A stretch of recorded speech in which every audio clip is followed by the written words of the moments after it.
work in PathOS, we have, for the first time, actually created something that we call the key impact pathways of open science, which is a systematic mapping of the different effects of open science. So, for example, what are the effects of an open access publications or of open data? How do they lead to societal, economic, or academic impacts? So, for example, efficiency gains or citation changes and these kind of things in a way that really integrates different steps and also different kind of effects of open science.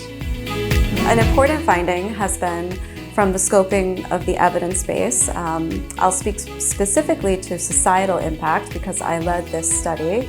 And what we found is that the majority of the evidence already out there in the literature demonstrates a variety of positive impacts from citizen science, ranging from raising education and awareness to benefits to environment and climate or health, even to equity and empowerment among populations where citizen science takes place.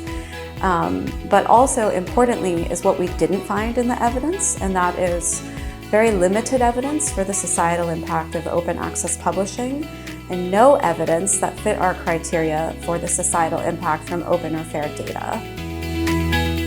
Actually, we started by looking at the literature with a scoping review of what exists in terms of economic impacts of open science. We found out that there is a lot of theorizing, very important to start the discussion, but unfortunately there is less in terms of corroborating evidence. The theoretical evidence is clear. Science and research should be a public good. And for us economists, this is an extremely important notion. There is very little real quantitative justification of that in the economics literature, mainly from few repositories. And PathOS has come to complement this with more case studies, which are very relevant, but also a contribution to the methodology.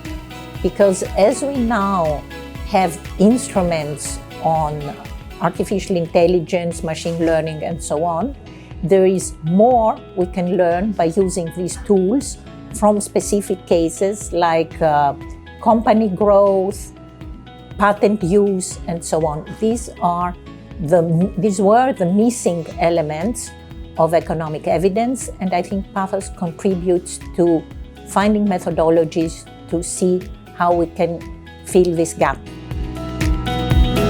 So I would say it's more the way that we use data tools to understand the impact that we have in industry.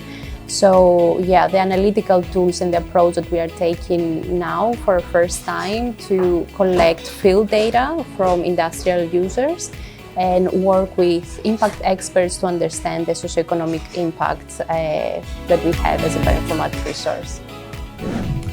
Well, the most impactful achievement of our work within PathOS has been a versatile tool which guides in the identification and the quantification of cost and benefit of open science practice by reflecting their unique goal and outcomes. For instance, we have used this tool to measure the impact of UniProt, which is a database providing information on proteins function and which is accessed globally by researchers but also by private users to advance in life science research. I think one of the key findings of PathOS is that actually, although open science has been going on for so long, and there's a lot of money being spent on it, there's still a big disconnect with everything that everyone is studying from. So there's like the literature from the social scientists or scientometricians, there's what policymakers do, there's institutions that consider what kind of financial decisions they need to make, publishers, all that stuff. And actually it worked quite well for us because we got a team from all of these people, made sure to engage anyone else that was involved and try to put everything together to make a coherent story from start to finish on how to measure the impact of open science, and I think that's important.